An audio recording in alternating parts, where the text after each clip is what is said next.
এমন কিছু নাম আছে জানেন, যেগুলো শুধু একজন খেলোয়াড়ের পরিচয় দেয় না, বরং একটা গোটা প্রজন্মের আবেগ হয়ে ওঠে। তো আজ আমরা ঠিক সেরকমই এক কিংবদন্তির সফর দেখব। এমন একজন যার ব্যাট থেকে বের হওয়া প্রত্যেকটা রান কোটি কোটি মানুষের হৃৎস্পন্দনকে নিয়ন্ত্রণ করত। আসলে প্রত্যেক মহাকাব্যেরই তো একটা খুব সাধারণ শুরু থাকে, তাই না? এই কিংবদন্তির গল্পটাও ঠিক সেভাবেই শুরু হয়েছিল, মুম্বাইয়ের এক চেনা গলি আর এক সাধারণ মধ্যবিত্ত পরিবার থেকে।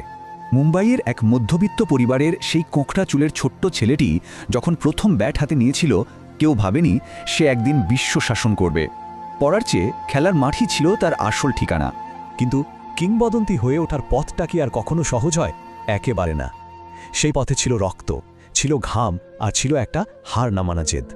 মাত্র ১৬ বছর বয়সে যখন পাকিস্তানের ভয়ঙ্কর বোলারদের সামনে তার নাক ফেটে রক্ত ঝরছিল, সে মাঠ ছেড়ে যায়নি।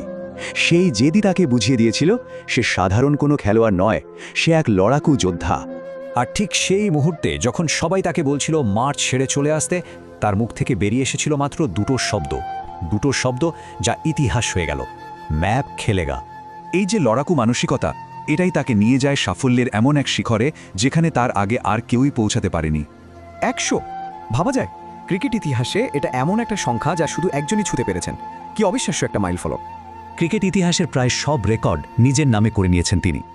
১০০তম সেঞ্চুরি থেকে শুরু করে ২০১১ সালের বিশ্বকাপ জয়, সচিন হয়ে উঠেছিলেন কোটি কোটি মানুষের আবেগ আর আশার প্রতীক।